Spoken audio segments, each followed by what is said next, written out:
یہ کہانی لاہور کے ایک ایسے گاؤں کی ہے جہاں پر لوگ عزت کی خاطر کسی کا بھی قتل کر دیتے تھے۔ اسی گاؤں میں چودھری کا ایک گھر تھا۔ اس کا ایک ہی بیٹا تھا جس کا نام فیاض تھا۔ اس کو چودھری بہت ہی پیار کرتا تھا۔ جہاں جاتا اپنے بیٹے کو ساتھ لے کر جاتا۔ کسی بھی گاؤں میں کسی بھی فیصلے کے لیے جانا ہوتا تو وہ اپنے بیٹے کو ساتھ لے کر جاتا۔ ایک دن دوسرے گاؤں کے چودھری نے چودھری امجد کو کھانے پر بلایا۔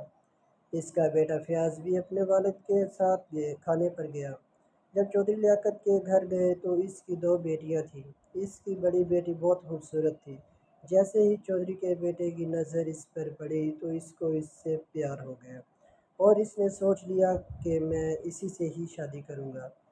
پھر جب واپس یہ گھر آنے لگے تو اس نے فرح سے چھپ کر ملاقات کی اور باتوں ہی باتوں میں اس کو ظاہر کروا دیا کہ میں آپ سے پیار کرتا ہوں۔ پھر فیاض اپنے والد کے ساتھ گھر آ گیا۔ پھر کچھ دنوں بعد کسی کام کی وجہ سے ان کے گاؤں گیا اور اس لڑکی سے ملا اور اس کو کہا کہ میں آپ سے پیار کرتا ہوں اور آپ سے ہی شادی کرنا چاہتا ہوں۔ یہ سن کر فرح خاموش رہی۔ کچھ سیکنڈ اس کے بعد بولی کہ مجھے بھی آپ اچھے لگتے ہیں لیکن میری شادی کا فیصلہ میرے بابا جان کریں گے۔ اس پر لڑکے نے کہا کہ میں آپ سے بہت پیار کرتا ہوں اور آپ ہی کے بغیر نہیں رہ سکتا اور میں آپ کو ہمیشہ خوش رکھوں گا۔ اس نے بہت اصرار کیا جس کے بعد فرح مان گئی شادی کے لیے۔ اس کے بعد فیاض بہت خوش ہوا اور اس نے جیب سے ایک انگوٹھی نکالی اور اس کو دے دی۔ یہ دیکھ کر لڑکی خوش ہوئی اور کہا تجھے یقین تھا کہ میں مان جاؤں گی شادی کے لیے؟ اس پر لڑکے نے کہا مجھے ہماری محبت پر پورا یقین تھا کہ ایک دن مجھے میری محبت ضرور ملے گی۔ اس سے لڑکی بہت متاثر ہوئی اور ان دونوں نے اپنے اپنے گھر والوں کو شادی کرنے کے بارے میں کہنے کا سوچا۔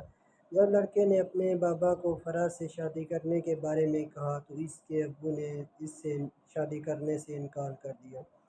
فیاض نے اپنے ابو سے بہت کہا لیکن وہ نہ مانے۔ جب فیاض نے اپنے ابو سے نہ ماننے کی وجہ پوچھی تو اس کے باپ نے کہا کہ میں نے تیرے بچپن میں ہی سوچ لیا تھا کہ تیرا رشتہ اپنی بہن کی بیٹی سے کروں گا اور اب میں نے اور کچھ نہیں کہنا اور تیری شادی اسی گھر میں ہوگی۔ فیاض کو پتہ چل گیا تھا کہ اس کا وہ فرح سے میری شادی کبھی نہیں کرنے دے گا۔ جب فرح نے اپنے گھر میں کہا تو اس کے گھر والوں نے بھی انکار کر دیا کیونکہ وہاں کے لوگ محبت کی شادی کے خلاف تھے۔ اسی وجہ سے فیاض اور فرح نے بھاگ کر شادی کرنے کا فیصلہ کیا۔ ایک رات فیاض نے فرح کو ساتھ لے کر گاؤں چھوڑ کر بھاگ گیا۔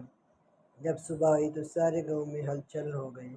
دونوں گاؤں والے ان کو تلاش کرنے کے لیے نکل پڑے۔ جب فیاض اور فرح شادی کے لیے کورٹ گئے تو اس دن کسی کارن کی وجہ سے شادیاں نہیں کروائی جا رہی تھیں۔ جج نے 2 دن بعد آنا تھا۔ یہ لوگ ادھر ہی کسی ہوٹل میں رک گئے۔ اتنے میں گاؤں والے ابھی ڈھونڈتے ڈھونڈتے اسی شہر میں آ گئے۔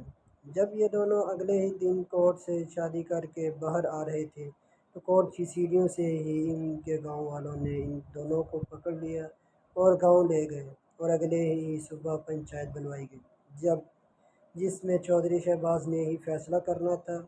یہ فیصلہ کرنا اس کے لیے بہت ہی مشکل تھا کیونکہ اس نے آگے بھی کئی پیار کرنے والوں لچھڑوں کو موت کی سزا سنائی تھی۔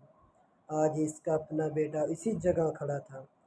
گاؤں کے لوگوں نے انصاف کرنے کو کہا تو چودھری نے ان کو بھی موت کی سزا سنا دی۔ سناتے ہی یہ روتے ہوئے چودھری گھر گیا۔ ادھر ان دونوں کو موت کی گھاٹ اتارا گیا اور چودھری نے خود کو پھندا لگا کر خودکشی کر لی۔ اس واقعے کے بعد گاؤں والوں کے دل میں رحم آیا تو انہوں نے ان دونوں کو ساتھ ساتھ دفن کیا اور فیصلہ کیا کہ آج کے بعد سب کے سب بچے پسند کی شادی کر سکتے ہیں۔